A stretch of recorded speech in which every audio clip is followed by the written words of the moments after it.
Pilots at the testing facility are practicing on China's home-developed J-15 fighter jets. The jets have been designed specifically to take off and land on the Liaoning, China's first aircraft carrier.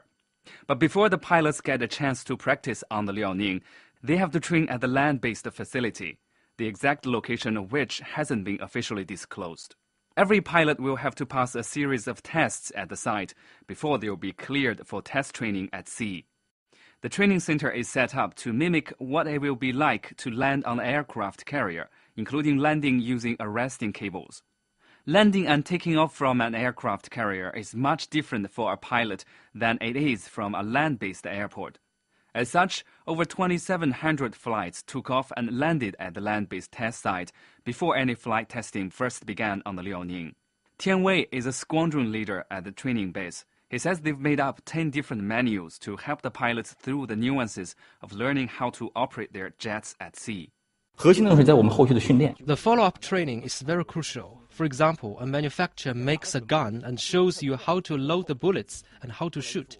However, it requires a lot of practice if you want to hit the target and hit it with accuracy. As such, we drafted a program and manual for our pilots to follow. The training staff at the facility aren't taking any chances before letting the pilots test on the Liaoning.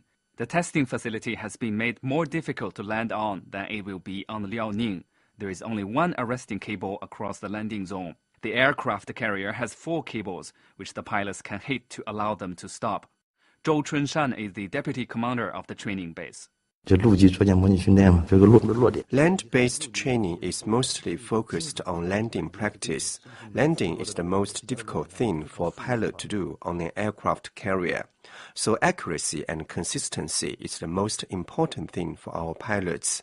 We record their landings and map how well they are progressing. Authorities running the land-based training base say they are hoping to make improvements on the field to give their pilots more practice and training with simulated aircraft carrier takeoffs as well. For CRI, I'm Zhang Shuangfeng.